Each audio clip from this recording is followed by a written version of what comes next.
Hey guys, U2 here with a game analysis for you guys today instead of a series analysis. Some of you guys know my computer is completely broken at the moment, so I haven't been able to stream for the last several days, which is pretty frustrating. But I couldn't pass up a chance to analyze this particular game, so we're going to be doing it on my rickety old laptop that buzzes and vibrates in the background. So if you guys hear that, I'm very sorry. I tried to turn the gain down as much as possible on my microphone, but if you do hear it, then again, sorry. So this particular game is between Strifecro and Roger in the One Nation of Gamers Summer Circuit Feature Tournament number 4. Now the last series analysis I did was from the Feature Tournament number 3. So yeah, I guess they just come out with a bunch of good games. And this one is in the group stages, and it's the winner's match between these two. And they're actually tied 2-2 going into this final game. And Strifecro himself actually tweeted out that this is one of his best played series, and in particular this last game was very well played by him, he said. So if Strifecro said he played well, then he probably played pretty well. And I tend to agree. I watched this game, I thought it was very immaculately played, if I do say so myself, perhaps even a perfect game. If there is such a thing. So yeah, without further ado, let's get into it. This match was originally casted by TJ and Trump, and they did a pretty good job. So if you guys want to watch the original broadcast, I will link in the description below. Starting off, Strifecro keeps the Ironbeak Owl and the Paladin Shredder, obviously the Owl for the Twilight Drakes, and the Shredder to get something out that's an actionable threat. And Roger, even though it looks weird, the spectator mode kind of made it look strange there. He actually did keep one of the Molten Giants, which is kind of an interesting... actually, I'm going to pause it here just to talk about this for a couple seconds. It's an interesting case because... on the one hand, a lot of players tend to get really aggressive with Paladin, even if it's mid-range Paladin, and they'll put you low enough, and they'll just kind of be like, well, let's just take a chance here and hope he doesn't have Molten Giants. And a lot of times, keeping Molten Giant can be very, very good on ladder because people will kind of brainlessly play that way, and they don't have any, they just hope that, well, there's no way he could have 2 Molten Giants, right? Or there's no way he has Molten Giants, no one keeps that card, and they kind of brainlessly go in. But a little bit of mistake, I think, on his part, particularly because he's going in Strifecro, and I think Strifecro is a little bit too smart for that. And you'll definitely see that he is absolutely too smart for that as this game goes on. So we'll just continue from there. Strifecro picks up the Zombie Chow, but it seems like it's lucky, but it's not exactly amazing. I mean, Zombie Chow can be a bit of a liability because your opponent can maybe get down low enough to play Molten Giants and then spring back up by getting the heal from the Zombie Chow without even the use of a heal bot. So it can be a bit of a liability, but if Strifecro doesn't play it out now, then he's never going to be able to get any use out of it. And it does do decent minion-to-minion combat. Like, for instance, if Roger wanted to play out his Sun Fury Protector for early board control or something, then Strifecro could use that to his advantage. Now, this second turn, a lot of people would play out the Knife Juggler here, but Strifecro goes ahead and just goes with the hero power. And if you think about it, there's actually no reason for the Juggler at all. It potentially speeds up a Molten Giant and gets you in the same dilemma as I mentioned before, where he can play the Molten Giant and then kind of bounce back with the use of the Zombie Chow. And on top of that, it's really, really bad against Hellfire. You're basically automatically giving your opponent a 2-for-1 with Hellfire. And even though you're at least a turn and a coin away from that reality happening, you really just don't want to be giving your opponent card advantage, especially when he's already tapping. His hero power already basically allows him to get card advantage over you. I'm gonna stop it once more, and we see him keep duding up the entire time. Keep making silver and recruits, and it's kind of an interesting thing if you think about it, because like, even though Handlock is gaining card advantage with its hero power, you could say almost the same thing for the Paladin, because he's not actually using cards, he's getting dudes in the field. And it ends up being a very similar situation. It's like he's playing a novice engineer every single turn by doing this. And the thing is that the Handlock, it has cards to make up for its hero power. because of the fact that it's needing to draw cards all the time. A lot of times it needs to kind of catch up in a way. So it has things like, double anti-kill bot, it has taunt givers, and it has removal. And if you think about it, a lot of these things are not used in, for instance, Zoo, because they're not actually good enough. No one's going to play, something like a Sun Fury Protector in Zoo because other cards are just simply better. So the fact that you're kind of playing these inefficient cards in order to make up for the fact that you're going to get behind a lot of the matches makes it so that as long as Strifecro gets a lot of value out of these, out of his hero power, out of these 1/1s, then he can basically even with the matchup, even though Roger's drawing cards all the time. And just as Handlock uses its hero power to its advantage, Paladin does the same thing by using things like Equality and using things like this Iron Beak Owl, so he can actually just trade, a hero power into the Drake rather than needing to, use an actual minion like a lot of other classes have to do.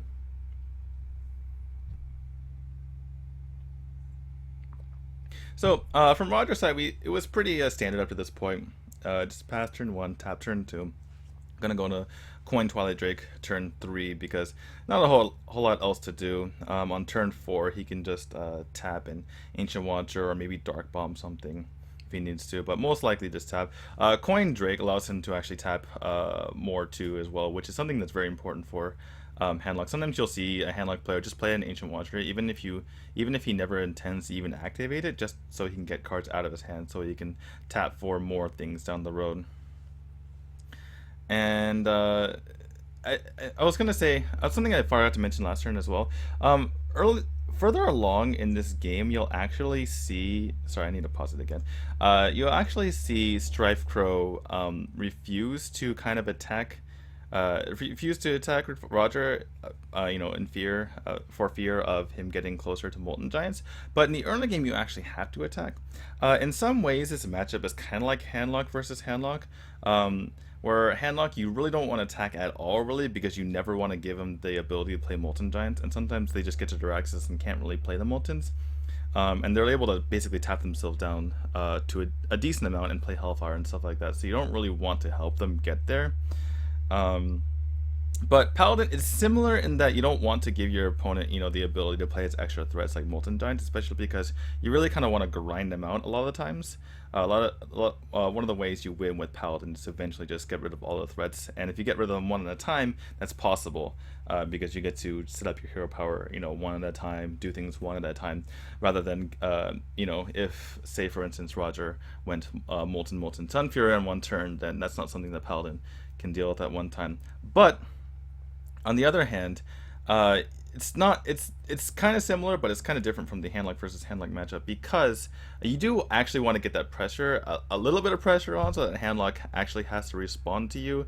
You can't actually just not attack in the beginning. You can't just sit there and just hope that he, just wait the entire game, because getting that pressure in makes the Handlock play a little bit defensively. So basically, Strifecro, it seems kind of obvious. Most players would have just attacked in there anyway. Like, who cares? He's above 20 something. But it's definitely something to think about because later on he doesn't attack, but now he's just kind of attacking every single turn because you do need to get that pressure in. So on this turn, Strifecro, instead of going Shielded Minibot and Owl, he actually goes Dude and Owl again, and it's actually a very smart play if you think about it, because he's maximizing the amount of dudes he's getting out. Sorry, the dudes being Silverhand recruits for those of you who are new to the game. And what this does as well is it threatens Quartermaster, and that's something that Roger's definitely worried about this entire time.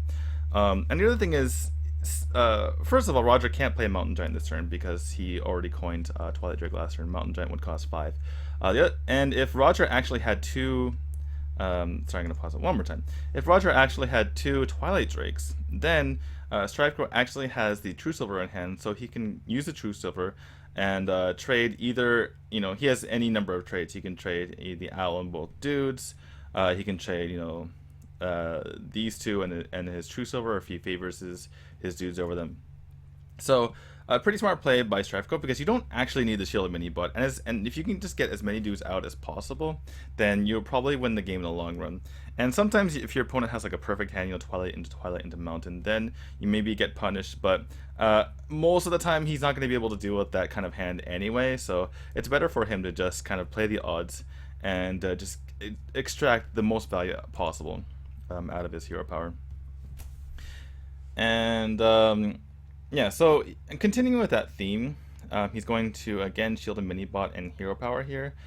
He does actually need to get some pressure down, and the zombie chow really isn't enough by itself. And shielding mini bot allows him to be kind of resilient against AoE anyway. And you can do all you want, but he eventually needs to get some pressure down and some minion fighting power. And you can see he played, he had the Paladin Treader that he could have played, or he could have played the Paladin Treader this turn, and he actually kept the Paladin Treader for pressure. But the fact that he already has pressure with the Shield and Mini Bot and the Dude means that he doesn't actually need to play the Paladin Treader, because Paladin Treader is actually pretty similar to Shield and Mini Bot in a way, because if it gets Hellfired, then it pops out a 2/2, or like around a 2/2, 2/3, 3/2, around that, which is basically the same as what the Shield Mini Bot does, and it does it for 2 less mana. For instance, if Strifecro had Shield Mini Bot in his opening hand, he might not have kept the Paladin Treader for that reason, and maybe search for something like Big Game Hunter or Elder Peacekeeper instead, just because he knows that the Shield Mini Bot is just as big of a threat as Paladin Treader in that situation. Now, coming up on Roger's turn, he has the ability to either play Lothab or go with something like with Mortal Coil, Defender of Arcs. I'm sorry, I didn't mention one more thing. We saw a particularly interesting attack by Strifecro with the Owl into the Ancient Watcher, and what this does is protect himself. Like it kind of halfway protects himself against something like Hellfire, for instance, because if he Hellfires, then the Ancient Watcher dies. If Roger plays the if Roger plays something like Shadow Flame, then he's going to lose the Owl anyway. But he doesn't want to give his opponent for anything free. For instance, if he plays the Zombie Chow into this card, then basically he's giving Roger the time necessary to basically play the cards that he wants. And if he plays these dudes in, then it removes the threat of a Quartermaster. So it's basically a half measure, saying that I'll get some value in with this Owl. Maybe it gets Mortal Coil or something, which it could have been, or maybe Hellfire comes and I still get the value in with the Owl by getting the attack off. I don't have to throw my Shield and Mini Bot into that guy anymore for instance, if it gets taunted. But at the same time, if he doesn't have the AoE, then I'm still in a really, really good spot. The other thing that Strifecro did not do is he didn't attack Roger's face at all, which is very, very important. And a lot of people maybe sitting here and thinking like, oh yeah, obviously you don't attack, you don't get into Molten Giant range. But he didn't attack with anything at all. He could have attacked maybe with one dude, got him down to 17, or maybe the Zombie Chow got him down to 16, so that he can't play anything. But that's kind of missing the forest for the trees, kind of, because what Strifecro is thinking is that there's really no reason at all to bring Roger down in health. There's absolutely no reason, because right now he doesn't have enough burst to kill him in the next turn, and probably in the next 2 turns. So it makes really no sense to not bring him down, and that kind of indirectly makes it a reason why you don't bring him down, because, well, if say Roger plays another Ancient Watcher in taps, plays another thing in taps, plays a 2-drop in taps, Dark Bomb in taps, he gets himself down, and that basically speeds it up. And you can like inadvertently speed up your opponent when you were thinking like, oh well, I will save from Molten Giants that turn, but eventually maybe they can get the Molten Giants out, and you attacking a couple turns earlier can affect that. So very, very smart non-attack by Strifecro with any of his minions, deciding that he doesn't need the damage. He already has enough pressure on to make Roger kind of sweat a little bit. This is a situation where Roger would almost certainly go for the AoE if he had it. Okay, so from Roger, he like I said, he had the ability to play the Mortal Coil and do something like Defender of Argus, but he goes ahead and Lothab, and it makes complete sense. Lothab challenges this entire board, and it's not even that bad against Quartermaster. And he would have maybe assumed that if Strifecro had Quartermaster the turn before, they would have played it. Strifecro actually has a really good answer to this that goes perfectly in line with what he's been doing so far. He gets to choose Silver Champion. and kill it with a dude and make another dude, which is what he's been doing every single turn from turn 2 on. And this is the point of the broadcast where Trump actually pointed out that Strifecro has, or actually they both pointed out that he's been hero powering every single turn from turn 2 on. But Trump pointed out that he got from he got from he's used it all the way from turn 2 to turn 6, therefore he's used 10 mana. I'm sorry, I need to go back. Did I make a mistake? Or, I need to go back for 1 second. Did he actually attack? No, he didn't attack. Yeah, I was right about that. I'm sorry. For some reason, when I was analyzing this, I remarked on the fact that he didn't attack this turn, but he actually didn't attack for 2 turns straight. Okay, I'm sorry. So I was thinking, like, did I make a mistake? Did I say he didn't attack when he actually did attack? I was about to feel really stupid, but I guess he didn't attack for 2 turns straight. So, yeah, okay. So this is a kind of a weird play by Roger because he taps, he goes to 16. I think maybe he has too many cards in hand. But he could have tapped and played Sun Fury here, or I mean, he used the Mortal Coil first. So even if he tapped, even if he Mortal Coil tapped, he could have played Sun Fury. He could have tapped, played Defender. It's kind of reasonable to be afraid of a Quartermaster turn, particularly because it's a reasonable thing for Strifecro to just wait and get the Quartermaster next turn, because he can do it one more time before doing it. So it kind of makes sense to get rid of one of the dudes, but I think this Dark Bomb actually doesn't make much sense other than getting a minion out of your hand. I think it would have been better to play the Sun Fury. He's already healing himself up. You can see kind of the logic because of the fact that he wants to eventually play Molten and maybe Sun Fury or maybe Defender. Obviously Sun Fury is the more, it's kind of the better card a lot of times to pair with Molten Giants because they're already big enough and it allows you to go Molten, Sun Fury, and something else, whereas Defender doesn't really allow you to do that. But that said, he's getting himself so far from being able to play the Moltens in the first place by using this Dark Bomb on a Zombie Chow, which is really not that threatening, and he wasn't even really close to dying either. Even if Strifecro played Quartermaster, it would have been would have been 3, 6, 9, 10, 11, 12, 13, 14, 15, 16, 17.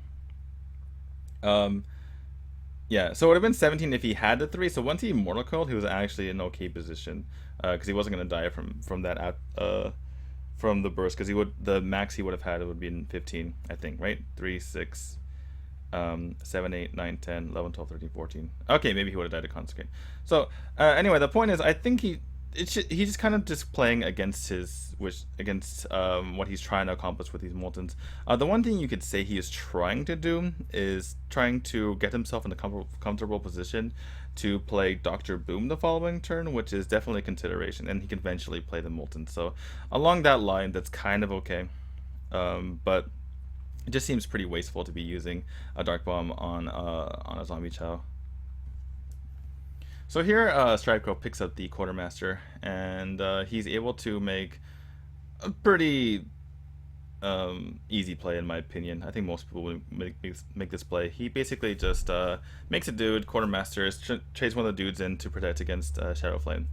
And I mean, this isn't rocket science. Strifecro has played really well so far, but this is a pretty easy turn for most people to make, I would say. And the fact that Roger played got himself back up with the Zombie Chow allows Strifecro to play basically attack with Abandon this turn, because he knows that he hasn't seen any AoE so far, so it's unlikely he has some, because the 1/1s on the board are pretty threatening, and he probably would have used Hellfire in that situation rather than Dark Bomb if he had the card, and he had the mana to do so as well after the Mortal Coil. So it's unlikely that he has some sort of AoE. And okay, I'm gonna pause it one more time. So it's unlikely he had any AoE in this situation. So what that means is that he can't play something like Hellfire plus Molten, which he could have done if he had those 2 cards. But again, it's unlikely. And on top of that, he gets into 16, which prevents Roger from being able to play both Molten and a Taunt, even with a tap, because you're above that magical threshold below 5, where you actually gain the ability to play more Molten Giants if you tap. or excuse me, below 4. Um, Below 5, yeah, below 5. Um, and the other thing it does is it actually threatens lethal because what do you get? 3, 6, 7, 8, 9, 10, 14. So just one consecrate threatens lethal. And in this situation, Roger actually goes ahead and dark bombs and then plays anti-killbot, which is kind of a really straight, it's kind of a strange thing to me because he could have just dark bombed and not done anything. Obviously, if you tap, you're going to overdraw unless you play something like a Sun Fury, which is not really worth it. You don't want to use Owl because you know that Tyrion and Sylvanas are coming later. But on the board, 3, 4, 5, 6, 7, 8, 9, 10, 11. He's not going to die to even 2 consecrates. So I think just saving it and kind of daring Strifecro to maybe kind of slip up a bit and attack base, and maybe he gets to go Molten Sun Fury and T-Killbot later on. Again, Roger's reasoning is probably that if he can get high enough, then he can just play out his normal threats like Rag, like Dr. Boom. But the problem with what he's doing here is basically that this does almost nothing. Basically, it gives Strifecro, it kind of makes it so Strifecro can't hit face with his True Silver champion, but it gives him a really good target for the True Silver champion. So it's kind of, you're not really fixing anything in this situation, and you're healing for 8, but you're getting hit for 7 again because if he didn't play this NT Killbot, then Strifecro probably never attacks because to go online with his play from before, because he doesn't want to get shut out by those double Molten Giants, and he doesn't want to get shut out by because he doesn't have equality and doesn't have ways to deal with it. So basically, right, Roger healed for essentially 1 because Strifecro gets to just attack in again, and he gives his opponent a good target to attack with True Silver, and Strifecro is able to come up on the turn with Tyrion, so he doesn't want his weapon anyway. Obviously, Roger doesn't know that he has Tyrion, but I mean, he's been saving his Owl for a situation like this anyway, so you can kind of see what like his overall line of thinking, and it's kind of inconsistent. Now, one thing to note here is that we've been talking about how Strifecro has been making a dude every single turn, and I kind of want to review that right now. And what the crazy thing about it is, a lot of people would have, admittedly, probably amateurs, maybe some pro players, but a lot of people might have just gone with the oh god, this is Handlock, I can't deal with their big threats. Oh, I do have an Owl, but let's just be aggressive and go for it. Make sure they don't get any mountain giants out. So a different player might have gone Zombie Chow into Knife Juggler, and that would have given Roger a good Dark Bomb target. And then he would have maybe gone Shield a Mini Bot the next turn, that's pretty annoying. And then Paladin, which gives Roger another good Dark Bomb target. And that player maybe does one of 2 things. Maybe he holds off on attacking because he's afraid of Molten Giants, which gives Roger the ability to play Dr. Boom. And then, he's in a bit of trouble then. Or if he attacks all in, then then Roger gets to play double Molten with Taunt. And then the guy goes, oh god, I didn't draw equality, I'm so unlucky, blah blah blah blah, right? So even though it seems like Roger, it seems like maybe he's been a little bit unlucky, he hasn't gotten AoE or whatever. Against a different player, you might have thought he was like super lucky. He has all of his threats, he has double Molten Taunt, and you can definitely imagine this match being a runaway victory for Roger against a different opponent, which is kind of crazy to think about because right now Strifecro is completely controlling this game. So on this turn, Strifecro does the right thing in attacking. I kind of glossed over it before, but attacking is the right play here because he's threatening lethal this coming turn. How much damage does he have on the board? He has 13, so basically another True Silver, another couple Consecrates. Roger could play this risky. Actually, I think it would have been better to play the last few turns risky, but he definitely went the opposite direction, played a little bit too safe. I think he definitely had his reasons for that, though, because he wanted to play his actual threats. And not worry about the Molten Giants. The problem is once he plays the Molten Giants in that situation, he can't really bounce back other than Diraxis, which could get Harrison. So this turn is pretty simple. There's nothing else to really do other than just put up a taunt and owl the Tyrion. You don't want to play something big anyway because Tyrion just trades so well into it with its Divine Shield. So you really want to get the owl out as fast as possible just to deny the Divine Shield in the first place, or Divine Shield value in the first place. and then put up a taunt. So again, at this point, Strifecro, he is not afraid of AoE because, again, he probably would have seen it at this point. Even with just the owl, even with the owl played, he could have gone owl, hellfire or something, and that would have been pretty decent, getting some stuff off the board. I mean, it doesn't get a whole lot of stuff off the board, but it would have been nice. In any case, Roger hasn't had AoE the last few turns, so Strifecro is somewhat confident, and that kind of reflects in these trades that he makes. He trades the Tyrion into the Ancient Watcher, the Quartermaster into the Owl, and the buffed up Dude into the Defender of Argus. And then he goes ahead and plays Paladin, Shredder, and Dude, which is a very, very interesting play. Obviously, he's been sticking to his plan of not, or of playing Dudes every single turn, so that kind of makes it so that Dr. Boom isn't the play here. Also, Dr. Boom can help his opponent potentially get closer to double Moltons if he Hellfires or something. So that's a reason why not. But he doesn't play the Sunwalker either, which is interesting because he's kind of floating 2 mana by not doing that. I mean, he floats 3 mana, but he floats an extra 2 mana by not playing the Sunwalker. And I went over this, I was thinking about this a little bit, and it kind of makes sense if you think about it. Because, say, one of the only ways that Strifecro actually loses this game, because if Roger puts up a big taunt here, I mean, Strifecro just gets through it, obviously. But the only way that Strifecro really loses this game is if Roger plays some sort of big AoE. And even though it seems like this Paladin Shredder is worse against AoE, a lot of times you're popping out a 3-2, and a 3-2 trades similarly, similar to a 4-5 if you're talking about 8-8s, right? And so the extra health is actually not very good. Also, the another thing to consider is that the Sunwalker is basically Strifecro's last line of defense, and it's a lot more annoying for Roger. Say if Roger stabilizes here, if you have a Sunwalker up, it basically trades 1-for-1 with a giant if he has to go through the Divine Shield.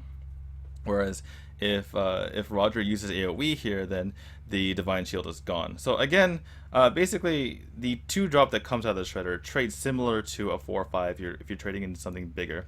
And on top of that, the AoE kind of hurts Strifecro more in this situation against the Sunwalker if the game goes any longer. Now in this situation, Roger, it kind of sucks for him, and this kind of happens a lot. When you're playing a control deck against an aggro deck, basically you play, I mean, this is not aggro, but Strifecro has been the aggressor this game.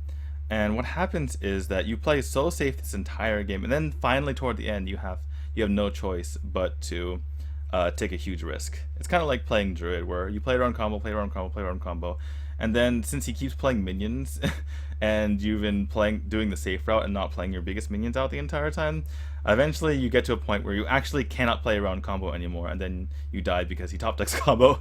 And it's kind of one of those situations. He can't really play a giant taunt because he just dies, and so he eventually just plays a Sludge Belcher, which is basically it's similar to a giant taunt. You're healing for 7 essentially, whereas the giant would be healing for 8. And then maybe next turn you can go double Molten taunt here, but Strifecro has like super lethal here, and he decides to go for the very funny play of Death by Dude, where he